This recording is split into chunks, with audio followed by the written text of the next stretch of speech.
వికసిత్ భారత్ 2047 అంటూ అక్కడ ప్రధాని నరేంద్ర మోడీ, ఇక్కడ ఏపీలో ముఖ్యమంత్రి చంద్రబాబు నాయుడు ప్రజల్ని మోసం చేస్తున్నారని సిపిఐ రాష్ట్ర కార్యదర్శి గుజ్జల ఈశ్వరయ్య మండిపడ్డారు. 2029లో ఎర్ర జెండా సైన్యమే ప్రత్యామ్నాయంగా నిలుస్తుందన్నారు. స్థానిక స్టేడియం వద్దనున్న సిపిఐ కార్యాలయంలో శుక్రవారం ఆయన మీడియాతో మాట్లాడుతూ మోదీ, చంద్రబాబు ప్రజా వ్యతిరేక విధానాలపై తీవ్రస్థాయిలో ధ్వజమెత్తారు. డిసెంబర్ 20వ తేదీ నాటికి సిపిఐ ఏర్పడి 100 సంవత్సరాలు పూర్తవుతున్న సందర్భంగా పెద్ద ఎత్తున కార్యక్రమాలు చేపడుతున్నామన్నారు.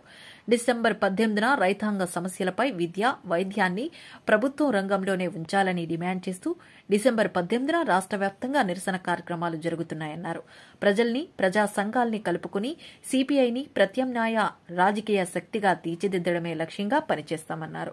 సిపిఐ రాష్ట్ర నాయకుడు తాటిపాక మధు, జిల్లా కార్యదర్శి రేఖా భాస్కర్రావు, ఇతర నాయకులు కూండ్రపు రాంబాబు, వంగమూరి కొండలరావు, పి లావణ్య, సప్పా రమణ, త్రిమూర్తులు తదితరులు పాల్గొన్నారు.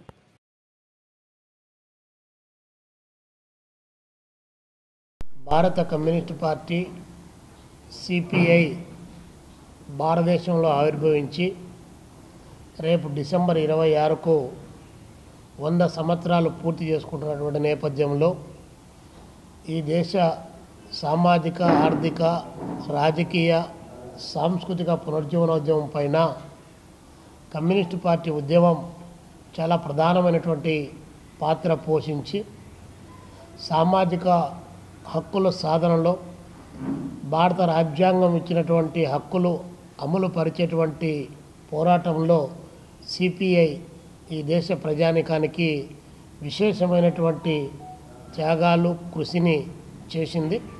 అదేవిధంగా దేశంలో భూ సంస్కరణలు అమలు కావాలని కానీ, రాజాభరణాలు రద్దు కావాలని కానీ, ప్రభుత్వ రంగ సంస్థలు మెరుగుపడాలని చెప్పి ఇలాంటి అనేక పోరాటాలు నిర్వహించినటువంటి భారత కమ్యూనిస్టు పార్టీ ఈరోజు రేపు డిసెంబర్ 20 తారీఖు నుంచి 20 తారీఖు వరకు వారోత్సవాల పేరుతో పెద్ద ఎత్తున రాష్ట్రంలో ఉన్నటువంటి కమ్యూనిస్టు పార్టీ శాఖల్లో దాదాపు 3600 శాఖల్లో సిపిఐ ఆవిష్కరణ సభలు పెద్ద ఎత్తున నిర్వహించబోతా ఉన్నాం. అదేవిధంగా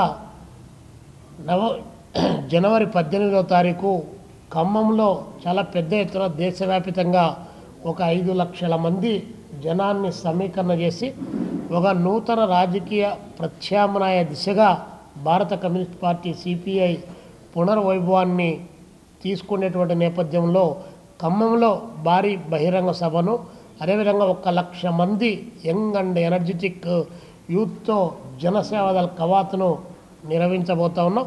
ఇందులో ప్రజలందరూ కూడా పెద్ద ఎత్తున భాగస్వాములు కావాలని చెప్పి భారత కమ్యూనిస్ట్ పార్టీ సిపిఐగా ప్రజలందరికీ కూడా పిలుపునిస్తూ ఉన్నాం. సిపిఐ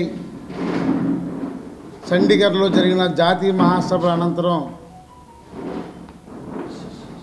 అనేక భవిష్యత్తు కర్తవ్యాలను ఇచ్చింది.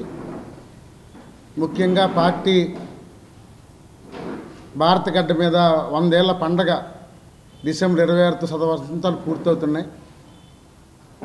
అంతేకాకుండా రాష్ట్రంలో, దేశంలో పాలకులు అవలంబిస్తున్న ప్రజా వ్యతిరేక విధానాల మీద నూతన కార్యదర్శి గారు వచ్చిన తర్వాత బృహత్తర ప్రణాళిక రూపొందించారు. ప్రజల్లో వెళ్ళడానికి, ప్రజా సమస్యలపై పోరాటం చేసి మరింత పదును పెట్టడానికి అన్ని జిల్లాల్లో జనరల్ బాడీలు, జిల్లా కౌన్సిల్ సమావేశాలు వేసుకుని దశకు ముందుకు